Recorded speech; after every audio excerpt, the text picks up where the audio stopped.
జగన్మోహన్ రెడ్డి రాజశేఖర రెడ్డి గారు ఇద్దరూ మంచివాళ్లే. రాజశేఖర రెడ్డి గారు చనిపోయేదాకా జగన్మోహన్ రెడ్డి మంచివాడే. జగన్మోహన్ రెడ్డి కాంగ్రెస్ పార్టీలో ఉన్నంత వరకు జగన్మోహన్ రెడ్డి కూడా మంచివాడే, రాజశేఖర రెడ్డి గారు మంచివాడే. జగన్మోహన్ రెడ్డి అనే వ్యక్తి మీద అవినీతి ఆరోపణలు ఎప్పుడు చేశారో తెలుసా? ఎవరు చేశారో తెలుసా? రాజశేఖర రెడ్డి గారు చనిపోయిన తర్వాత జగన్మోహన్ రెడ్డి అనే వ్యక్తి కాంగ్రెస్ పార్టీ వీడిపోయిన తర్వాత ఇదే చంద్రబాబు నాయుడు గారు, ఇదే కాంగ్రెస్ పార్టీ వాళ్ళు ఇద్దరు కలిసి కోర్టులకు వెళ్లి కేసులేసి ఆరోపణలు చేశారు. ఎస్, ఇదే చంద్రబాబు నాయుడు గారికి నేను సవాలు విసురుతా ఉన్నా, ఛాలెంజ్ చేస్తా ఉన్నా. నిజంగానే బీజేపీ మీకు అన్యాయం చేసింది, రాష్ట్రానికి అన్యాయం చేసిందని మీరు అనుకుంటా ఉంటే ఎందుకు మీరు మీ మంత్రి పదవుల్లో అక్కడి నుంచి ఎందుకు తీసుకొని రావడం లేదో చంద్రబాబు నాయుడు గారిని గట్టిగా నేను నిలదీస్తా ఉన్నా. దమ్ము ధైర్యము ఉంటే మద్దతు ఉపసంహరించుకోండి. దమ్ము ధైర్యము ఉంటే ఇక్కడ మీకున్న మంత్రుల్లో, బీజేపీ తరఫున ఉన్న మంత్రుల్లో ప్రస్తావన చేయండి దమ్ము ధైర్యం ఉంటే. మీ మామ ఎన్టీ రామారావు గారు మీ గురించి తన బుక్లో రాసిన మాట ఏందో తెలుసా? మీ అంత అవినీతి పరుడు రాష్ట్రంలోనే కాదు దేశంలో ఎవడు లేడన్నారు మీ మామ ఎన్టీ రామారావు గారు. కమ్యూనిస్టు పార్టీలు మీ గురించి రాస్తూ బుక్కు చూపించారు. ఏమన్నారో తెలుసా? బాబు జమానా అవినీతి ఖజానా అని చెప్పి కమ్యూనిస్టు పార్టీలు మీ గురించి ఏకంగా బుక్కే రిలీజ్ చేశారు. తెలియకపోతే తెలుసుకోండి. ఇదొక్కటే కాదు, బీజేపీ పార్టీ కూడా మీ గురించి, మీ అవినీతి గురించి బుక్ రిలీజ్ చేసింది. తెలియకపోతే ఆ బీజేపీకి సంబంధించిన వాళ్ళని కూడా అడగండి. ఆ బుక్ కూడా వాళ్ళు ఎప్పుడు రిలీజ్ చేయాలి? గవర్నర్ స్పీచ్ అయిపోయిన తర్వాత ఇద్దరు ఒకరు కాదు ఇద్దరు మాట్లాడిందే 2.5 గంట సేపు నుంచి మాట్లాడిందే. అసలు ప్రజలు టీవీలు చూస్తూ ఉన్నారు, వాళ్ళు ఏమనుకుంటారో అన్న ధ్యాస కూడా లేదు కనీసం. వాళ్ళు ఏమైనా ఫోన్ చేసి బాబు గారికి ఫోన్ చేసి, బాబు నేను నరేంద్ర మోడీని మాట్లాడుతున్నాను, బాబు నేను అరుణ్ జైట్లీని మాట్లాడుతున్నాను, జగన్ నా దగ్గరికి వచ్చి ఇవన్నీ అడిగాడు, రాష్ట్రాల గురించి మాట్లాడలేదా మీకేం చెప్పాడా? మరి ఏందయ్యా ఇది? ఎంత చక్కగా నొక్కారు అధ్యక్ష సన్నాయి నొక్కుళ్ళు మాత్రం. నిజంగా డ్రామా చాలా చక్కగా ఉంది అధ్యక్ష. రాజకీయాలలో కేసులు పెట్టడం, రాజకీయాలలో ఇరికించడం ఇవేమీ కొన్ని కొత్త ఏమి కాదు. చంద్రబాబు నాయుడు గారికి ఇన్ని రోజులు అదృష్టం కలిసి వచ్చింది, అది గుర్తుపెట్టుకోండి. చంద్రబాబు నాయుడు గారి మీద 1000 పేజీల డాక్యుమెంట్ కోర్టుల దాకా వెళ్ళింది. కోర్టుల్లో టెక్నికల్ గ్రౌండ్స్ మీద చంద్రబాబు నాయుడు గారి డాక్యుమెంట్స్ లో యాక్సెప్ట్ చేయలేదు. చంద్రబాబు నాయుడు గారి అదృష్టం అది. ఇవాళటి గుణం చెప్తా ఉన్నా, కేసులు పెట్టడము, కేసులు పెట్టి ఇరికించాలనుకోవడము, దానివల్ల అవినీతి అని చెప్పడము, ఇవన్నీ చేయడము రాజకీయాలలో పెద్ద విషయమే. నిన్న ఈనాడు పత్రిక అధ్యక్ష, గుండె ఆగి హెల్త్ అసిస్టెంట్ చనిపోయాడు అధ్యక్ష. ఇది అఫీషియల్ గజెట్, తెలుగుదేశం పార్టీ ఈనాడు. చదవండి అధ్యక్ష. 10 నెలల నుంచి జీతం అందక హెల్త్ అసిస్టెంట్ చనిపోయే ఘటన. చంద్రబాబు నాయుడు గారు ముఖ్యమంత్రి అయిన తర్వాత బాబు వచ్చాడు, ఉన్న జాబులు ఊడబెరుకుతున్నారు. రాష్ట్రాన్ని వదిలిపెట్టిపోయిన వాళ్ళు ఒక్కరు కాదు అధ్యక్ష. ప్రజాస్వామ్యాన్ని కాపాడాలి అని మాట్లాడిన వాళ్ళందరూ కూడా బాధితులే. ఈరోజు ఇక్కడ స్పీకర్ గారు ఉన్నారు. ఆయన్నైతే నాకు బాగా జ్ఞాపకం, అయ్యన్న పాత్రుడు గారిని. కడాన ఆయన పైన పెట్టిన కేసు అటెంప్ట్ రేప్. ఈ వయసులో ఆయన పైన దట్ ఈస్ ది ట్రీట్మెంట్.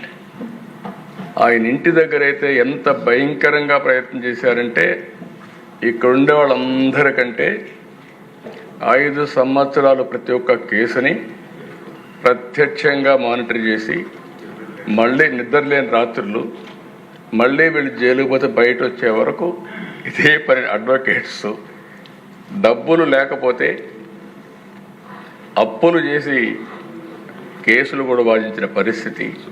ఇలాంటి అనేక అప్ టు సుప్రీంకోర్టు లాయర్స్ అధ్యక్ష అవన్నీ చేశాం. ఇప్పుడు స్పీకర్ గారు బాధితుడే, డిప్యూటీ స్పీకరు బాధితుడే, ముఖ్యమంత్రి బాధితుడే, ఎక్కువండే డిప్యూటీ ముఖ్యమంత్రి బాధితుడే, ఎక్కువండే శాసనసభ్యులు బాధితులే, మంత్రులు బాధితులే. ఎప్పుడు అధ్యక్ష నా మీద ఎవరు కేసులు పెట్టాలంటే భయపడతారు, ఎందుకంటే నేను ఏ తప్పు చేయను కాబట్టి. నా విశ్వాసం ఏంటంటే నేను తప్పు చేయను, లీగల్గా టెక్నికల్గా పర్ఫెక్ట్గా ఉంటాను. ఎవడైనా తప్పు చేస్తే మాత్రం వాడి గుండెల్లో రైళ్లు బరిగి తెచ్చే వరకు వాడు మారే వరకు వదిలిపెట్టరు. అది నా పద్ధతి, అది చరిత్ర కూడా. ఒక ముఖ్యమంత్రిగా ఉండే వ్యక్తి దానికంటే అధ్యక్ష ముందు ఒకసారి చూస్తే నా మీద 17 కేసులు. కడాన నేను అడిగితే ఎందుకైనా నా మీద కేసు పెట్టారు, ఏం పెట్టారు చెప్పంటే, తెల్లవారు నిద్ర లేపి రాత్రి తలుపులు కొడితే బయట వస్తే ఏం కేసు పెట్టారు చెప్పమంటే, కేసు మళ్ళీ ఇస్తాం, ఎఫ్ఐఆర్ మీరు వెహికల్ ఎక్కమన్నారు, వాట్సాప్లో పంపిస్తామన్నారు. అంటే అరాచకాలకు పరాకాష్ట ఇవన్నీ. యువగళం పైన అయితే లోకేష్ పోతామంటే ఆయన బాధ్యతే. ఎవ్రీవేర్ మైక్ ఇవ్వాల. అది సరే, నేను వెళితే ఆ దిశ అంగళ్ళలో నేను రాష్ట్రం మొత్తం ఒక యాత్ర పెట్టుకున్నాను. ఆ యాత్ర ఏంటి? ఇరిగేషన్ ప్రాజెక్ట్స్ అన్నిటినీ మీరు నిర్లక్ష్యం చేశారు, పవర్ పాయింట్ ప్రజెంటేషన్ చేసి నేను చేస్తా వస్తే ఎగ్జాక్ట్గా పొంగునూరు కాన్స్టిట్యున్సీ కంటే ముందు తంబళ్లపల్లి కాన్స్టిట్యున్సీలో వాళ్ళు చేసిన తప్పుడు పనులు, తప్పుడు బిల్లు, వర్క్స్ అన్ని విజిట్ చేసి వస్తూ ఉంటే, దారిని వస్తూ ఉంటే నా మీద దాడి చేసి, మా వాళ్ళ పైన దాడి చేసి తిరిగి నా పైన కేసులు పెట్టారు. ఎక్కువండే రామప్రసాద్ రెడ్డి ఉన్నాడు, కిషోర్ కుమార్ ఉన్నాడు, వీళ్ళందరూ ఉన్నారు, దేశాలు నాతోనే ఉన్నారు. ఇవన్నీ చూస్తే అది ఒక్కొక్క స్టోరీ చెప్పుకుంటా పోతే ఈరోజు కాదు, చాలా టైం పడుతుంది. యువగళం పైన అయితే 12 కేసులు పెట్టారు. అనపర్తిలో కూడా తమరు నడిచెళ్ళారు. అనపర్తిలో నన్ను నిలిపేస్తే అనపర్తి వరకు నడిచి వస్తే మళ్ళా కేసులు పెట్టారు. దాంట్లో కూడా కేసులు పెట్టారు. 12 కిలోమీటర్లు నడిచి వచ్చా. అక్కడ కరెంట్ తీస్తే మళ్ళీ సెల్ ఫోన్లు వెలుగులో మీటింగ్ చేశారు. అక్కడ అది కూడా కరెంట్ అంతా కట్ చేస్తే సెల్ ఫోన్ వెలుగులు పెట్టి ఇక్కడే ఉన్నాడు మన రామకృష్ణారెడ్డి. అలాంటి సంఘటనలన్నీ జరిగాయి. దశ అచ్చెన్నాయుడు నేను చూసి ఆ రోజు ఆయన ఫైల్స్ ఆపరేషన్ చేసుకున్నాడు. అక్కడి నుంచి తీసుకొచ్చి ఇంత దూరం అంటే అంత దూరం తీసుకొచ్చి ఆయన ఎన్ని హెరాచయాలు చేసి, ఆ కేసు ఏంటి, ఏమి ఒక లెటర్ ఇచ్చాడనో ఏదో ఒకటి పెట్టేసి ఆయన హెరాస్ చేసే పరిస్థితికి వచ్చారు. కొల్లు రవీంద్ర ఎవరో చనిపోతే ఈయన పిఏ ఆయనతో మాట్లాడాడు కాబట్టి ఈయన అటెంప్ట్ మర్డర్ కేసులో ఈయన వచ్చేసాడు. మర్డర్ కేసులో ముద్దాయి ఈయనకు వచ్చేసే పరిస్థితికి వచ్చారు. బీసీ జనార్దన్ రెడ్డి ఆయన పైన కేసులు పెట్టేశారు. ఆయన ఎదుపై జైల్లో పెట్టేసి చాలా ప్రయత్నాలు చేసి మళ్ళీ బయటకు వచ్చారు. అప్పుడప్పుడు ప్రెస్ కాన్ఫరెన్స్ పెట్టి సాక్ష్యాలని చెప్తున్నాడని ధూళిపాళ నరేంద్ర పైన అయితే కేసులు పెట్టి ఇష్టానుసారంగా బయట రానివ్వకుండా ఇచ్చేసే పరిస్థితికి వచ్చారు. జేసీ ప్రభాకర్ రెడ్డి పైన 66 కేసులు, కార్యకర్తలపై 2560 కేసులు, పులివర్తి నాని పైన 31 కేసులు, చింతమనేని ప్రభాకర్ పైన 48 కేసులు. కడ నిమ్మల రామానాయుడు ఎవరి దగ్గరికి పోడు, ఆ బ్యాగ్ వేసుకొని కరోనా రోజుల్లో కూడా, ఇప్పుడు కూడా పెళ్లి రోజు కూడా ఎల్లో షర్ట్ వేసుకొని చాలా సింపుల్గా అలాంటి వ్యక్తి పైన 20 కేసులు పెట్టారు. నేను చాలామంది చూశాను కానీ నిమ్మల రామానాయుడు ఎప్పుడు గొడవ పోయాడు కాదు. రెండో దిశ పరుషంగా కూడా మాట్లాడు. కరోనా సమయంలో కూడా బ్యాగ్ వేసుకొని నిత్యావసర వస్తువులు తీసుకుని ఇంటింటి దగ్గర ఇచ్చేసి వచ్చే పరిస్థితి ఉండే వ్యక్తి. దేవినేని ఉమా పైన 27 కేసులు, ఆంజనేయుల పైన 16 కేసులు, అయ్యన్న పత్రుల పైన 14 కేసులు, బీటెక్ రవి కొన్ని చెప్పుకోలేకపోయారు 14 కేసులు, కోన రవికుమార్ పైన 15 కేసులు, కాలువ శ్రీనివాసుల పైన 14 కేసులు. ఇక సరే, మిమ్మల్ని అయితే చాలా ఎట్లా చేశారో ప్రపంచానికి అంత తెలుసు. ఆ రోజు మీరు లోపలున్న ఆ రాత్రంతా నాకు నిద్ర లేని పరిస్థితి. ఈ విధంగా మిమ్మల్ని కాపాడుకోవాలి. ఇంట్లో వాళ్ళకి మీరే ధైర్యం చెప్పారు.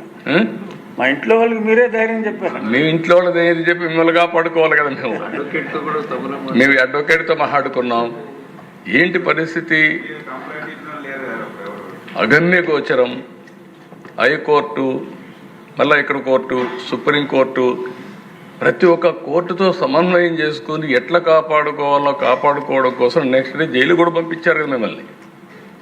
కొట్టిన తర్వాత కూడా జైలుకి పంపించేసి మళ్ళీ అప్పుడు రాకపోతే ఆ జైల్లోనే ఏదో చేసి అనుకుంటే పెద్ద ప్రయత్నాలు చేసి అక్కడి నుంచే కదా మీకు సాయంత్రానికి మీకు ఆర్డర్స్ తెప్పించి హైదరాబాద్ మిలిటరీ హాస్పిటల్ పంపించి అక్కడ చెక్ చేస్తే మొత్తం వాస్తవాలన్నీ బయటపెట్టి అక్కడి నుంచి మీకు బెయిల్ ఇచ్చే పరిస్థితి బయట వచ్చే పరిస్థితికి వచ్చారు. అది ఒక భయంకరమైనటువంటి పరిస్థితులు. ఒక్కొక్కరినైతే జేసీ ప్రభాకర్ని 45 సార్లు అరెస్ట్ చేశారు, చింతన ప్రభాకర్ని 15 సార్లు అరెస్ట్ చేశారు, అచ్చెన్నాయుడిని అరెస్ట్ చేశారు, కొల్లు రవీంద్ర, బీసీ జనార్దన్ రెడ్డి, ఉమా, ధూళిపాళ అందరినీ. అంటే ఇక్కడ మనం సభ్యులుగా అర్థం చేసుకోవాల్సింది కొన్ని ఇండస్ట్రీస్ కూడా ఒక పక్క రాష్ట్రంలో మీ మీద కడాన మీరు చూస్తే ఎంత భయంకరంగా జరిగాయంటే రాజధాని అమరావతి రైతులు మహిళా రైతులు ఎన్ని అసభ్యకరమైన కేసుల దిశ కడాన డ్రోన్స్ ఎగరేసారు వాళ్ళ బాత్రూముల పైన. దానికంటే భయంకరమైన సంఘటన ఒకటి ఉండదు. అలాంటి సంఘటనలు చూసాం. వాళ్ళు న్యాయస్థానం టు దేవస్థానం ఒక ప్రోగ్రాం పెట్టుకుంటే ఆ ప్రోగ్రాం జరగనీయకుండా చేయడం కోసం ఎక్కడ చూసినా అటాక్ చేసి నడి రోడ్లో కూర్చొని భోంచేశారు. చిన్న చిన్న సత్రాలు కానీ కమ్యూనిటీ హాల్స్ కానీ మ్యారేజ్ హాల్స్ ఇవ్వకపోతే రోడ్డు మీద మట్టిలో కూర్చొని భోంచేసిన సందర్భాలు అవన్నీ. వాళ్ళు ఈ పక్కన శ్రీకాకుళం వరకు యాత్ర పోవాలనుకుంటే పోనీయకుండా ఈస్ట్ గోదావరిలోనే అంతర్వేది దగ్గరనే స్టాప్ చేస్తే తిరిగి నేనే వాయిదా వేసుకోమనే పరిస్థితి. మీరు పోలేరు, ఇంకా ఎక్కువ law and order problem create చేస్తారు, మీరు కొంచెం వాయిదా వేయమని చెప్పే పరిస్థితికి వచ్చాం. ఇలాంటివి అరాచకాలు ఒకటి కాదు దేశ ఇండస్ట్రియలిస్టులు ఎంతమంది పారిపోయారు. ఈవెన్ కడానైతే మా జయదేవ్ అయితే పోటీ చేయలేదు. ఈజీగా గెలిచే వ్యక్తి వీళ్ళు చేసిన హెరాస్మెంట్. ఒక పక్క ఇండస్ట్రీ, ఇంకొక పక్క పాలిటిక్స్ వస్తే ఇండస్ట్రీ వదులుకోవాలి. ఎన్నో సంవత్సరాలు కష్టపడి సాధించిన ఇండస్ట్రీని వదులుకోలేక కడాన నాకు ముందే చెప్పాడు నేను పోటీ చేయనండి అంటే, సరే ఎవరికి చెప్పొద్దు నువ్వు అనవసరంగా, అవసరమా ఆలోచి ధైర్యం అంటే, లేదు సార్ ఇప్పుడు మా మీద ఆధారపడే ఉంది ఇండస్ట్రీ, ఇలాంటప్పుడు దెబ్బతింటే కరెక్ట్ కాదని చేసి చెప్పే పరిస్థితికి వచ్చా. కడాన దశ సింగపూర్ గవర్నమెంట్ మీద, సింగపూర్ గవర్నమెంట్ ఉండే సభ్యులందరూ గుర్తుపెట్టుకోవాలి, ప్రపంచంలో మోస్ట్ రెస్పెక్టబుల్ గవర్నమెంట్ ఏదైనా ఉందంటే సింగపూర్. ఒకప్పుడు Trump, north Korea Kim, north Korea Kim అనుకుంటాను, ఇద్దరికి చర్చలు పెట్టాలంటే ఎక్కడ పెట్టాలంటే సింగపూర్లో పెట్టారు. అలాంటి కంట్రీ మీద ఆరోపణలు చేసి కడాన దేశ వాళ్ళైతే ఇప్పుడు కూడా రాలేదు. కనీసం నేనేమంటున్నానంటే దేశ వాళ్ళ మీద నాకు ఒక నమ్మకం. ఆ రోజు లీ క్వాన్ యూ ఉన్నాడు. Lee Kuan Yew was the author of Singapore economy. నేను ఆయనతో క్లోజ్గా ఉండేవాళ్ళం. ఆయన పిఎంగా అయిన తర్వాత సీనియర్ మినిస్టర్గా ఉన్నప్పటి నుంచి వాళ్ళు ఏ విధంగా ఎంత రెస్పెక్టబుల్గా ఉంటారు. నేను పోయినప్పుడు ఇవన్నీ చూసిన తర్వాత చాలా గౌరవం ఇచ్చి హైదరాబాద్ డెవలప్మెంట్కి సహకరించారు. నేను ఒకసారి అపోజిషన్లో ఉన్నప్పుడు సింగపూర్కి వెళ్ళి, అధికారంలో ఉన్నప్పుడు సింగపూర్ మొత్తం నైట్ క్లీనింగ్ ఎట్టు చేస్తారో చూసి దేశంలో మొట్టమొదటిసారిగా హైదరాబాద్లో నైట్ క్లీనింగ్ ప్రవేశపెట్టిన గవర్నమెంట్ ఆ రోజు తెలుగుదేశం గవర్నమెంట్ అని చెప్పి కూడా నేను తెలియజేస్తున్నాను. ఆయన ఎవరైనా పోతే ఆ దేశానికి ఎప్పుడన్నా కలిస్తే, నేను ప్రపంచంలో చాలా దేశాలు మా దగ్గరికి వస్తారు, వాళ్ళు వచ్చి ఇక్కడ షాపింగ్, ముస్తఫా షాపింగ్ మాల్ ఉంది, అక్కడ పోయి కొనుక్కుంటారు ఏదైనా వస్తువులు ఇవి, లేకుంటే ఇక్కడ ఈ బ్యూటిఫుల్ టూరిజం స్పాట్స్ ఉన్నాయి, 3-4 రోజులు ఉండిపోతారు. కానీ ఫస్ట్ టైం ఒక రాత్రంతా అధ్యయనం చేసి ఇండియాకి వెళ్ళి నైట్ క్లీనింగ్ ప్రవేశపెట్టిన ముఖ్యమంత్రి అని చెప్పి అందరికీ చెప్పేవాడు అధ్యక్ష. నేను 2014లో ఆలోచించి ఒకప్పుడు నేను హైదరాబాద్ అభివృద్ధి చేయాలంటే ఫస్ట్ టైం నేను పోయిన దేశం అమెరికాకి వెళ్ళాను టెక్నాలజీ కోసం.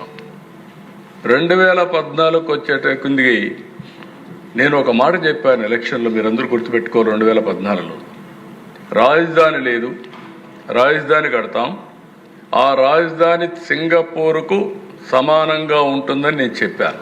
నన్ను నమ్మారు. ఆ నమ్మకం కోసం నేరుగా సింగపూర్కు పోతే సింగపూర్ గవర్నమెంట్ నేను చెప్పిన మాట పైన నమ్మి ఆ రోజు అధ్యక్ష క్యాబినెట్లో పెట్టి మాస్టర్ ప్లాన్ డీటెయిల్స్ అన్ని ఉచితంగా ఇవ్వడానికి ఆమోదించారంటే ఇది ప్రపంచంలో ఒక చరిత్ర అధ్యక్ష. నేను ఒకటే అడిగాను, మీరు రిపోర్ట్ అవన్నీ తయారు చేయాలంటే డబ్బుల విషయం కాదు, చాలా సమయం అవుతుంది, నేను టెండర్లకు పోవాలి, ఒక 6 నెలలు సంవత్సరం అవుతుంది, అట్లా కాకుండా మీరు ఏదైనా హెల్ప్ చేయగలిగితే చేయమంటే they made it very clear. Okay, మేము ఆలోచిస్తామని చెప్పి. హిట్ టీవీ యాప్, ఇందులో short news, live news, entertainment shows, movies, digital magazines తో పాటు మీ జిల్లా వార్తలను కూడా ఫ్రీగా చూడొచ్చు. అంతేకాదు కేజీ నుంచి పీజీ వరకు విద్యార్థులకు స్కాలర్షిప్ కూడా అందిస్తున్నాం. ప్రతి వారం 10 మందికి లక్కీ డ్రా ద్వారా ఒక్కొక్కరికి 10,000 రూపాయలు అందిస్తున్నాం. ఇంకెందుకు ఆలస్యం, వెంటనే హిట్ టీవీ యాప్ ని డౌన్లోడ్ చేసుకుని ఫ్రీగా ఎంటర్టైన్మెంట్ పొందండి. Hit TV app. Hit TV app. Please download Hit TV app. Hit TV యాప్ని ఫ్రీగా డౌన్లోడ్ చేసుకొని ఎంజాయ్ చేయండి. మీకు నచ్చిన ఎంటర్టైన్మెంట్ కోసం హిట్ టీవీ యాప్ ని ఫ్రీగా డౌన్లోడ్ చేసుకుని ఎంజాయ్ చేయండి. హిట్ టీవీ యాప్ని డౌన్లోడ్ చేసుకుని ఆస్వాదించండి, ఆశీర్వదించండి. ఇంతమంది సెలబ్రిటీలు హిట్ టీవీ యాప్ ని డౌన్లోడ్ చేసుకోండి అని చెప్తున్నారంటే ఎంత మంచి యాప్ ఆలోచించండి. అమెరికా అమెరికా అమెరికా అమెరికాలో చదవాలనుకునే వాళ్ళకి విశ్వసనీయమైన పేరు మన శౌర్య కన్సల్టెన్సీ. UK లో 1 year masters. UK లో 1 year masters. 2 years work permit up to 5 years visa. Contact Saurya Consultancy. Contact 89851 89851.